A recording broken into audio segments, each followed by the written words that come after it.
மாதம் பிறந்தாச்சு, 10ஆம் தேதி வந்தாச்சு.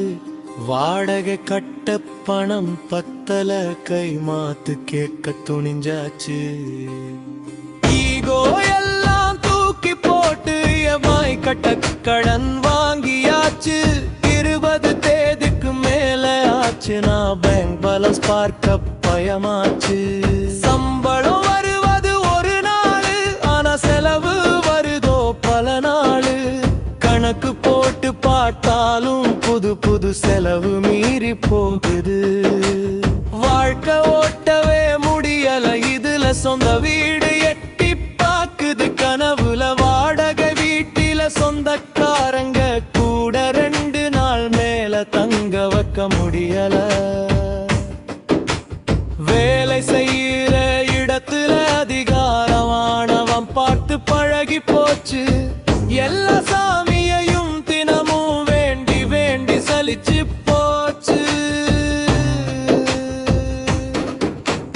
கல்யாணத்துக்கு அப்புறம் வறுமை வந்தாலும் கவலையை மறந்து ஓடுறோம். குடும்பத்துக்காக ஓடி உழைக்கிறேன், இதுதான் முதல் அன்புன்னு புரியாம சண்டை போடுறாளே பொண்டாட்டி.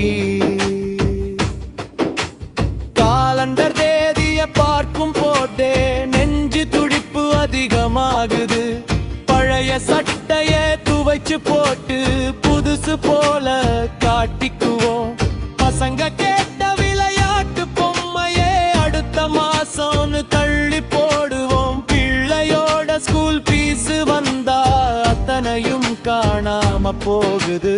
1000 பேச்சு அத்தனையும் பொறுத்துக்கிறோம். அசிங்கப்பட்டாலும் சிரிச்சுக்கிட்டே அடுத்த வேலைய பார்க்கிறோம். பண்டிகை வந்தா சந்தோஷத்தை விட பயம்தான் முதலில் வருது. யார்கிட்ட கடன் வாங்கலாம்னு மனசு ரகசியமா பட்டியல் போடுது. அடுத்தவன் கார் எடுக்கும் போது நம்ம பைக் பெட்ரோல் தீருதே. ஆனாலும் கவலைப்பட நேரம் இல்லாம சக்கரம் போல சுத்துறோம். வீட்டுக்கு வந்தா மனைவியுமே ஏதோ ஒரு குறையை சொல்லுது. புரிதல் இல்லாத சண்டையில பாதி ராத்திரி தூக்கம் போகுது.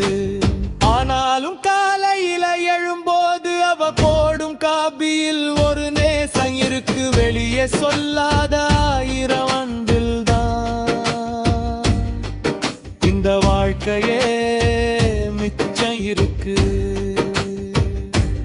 இப்படித்தான் என் வாழ்க்கை ஒவ்வொரு நாளும் நகர்ந்து கொண்டே இருக்கு.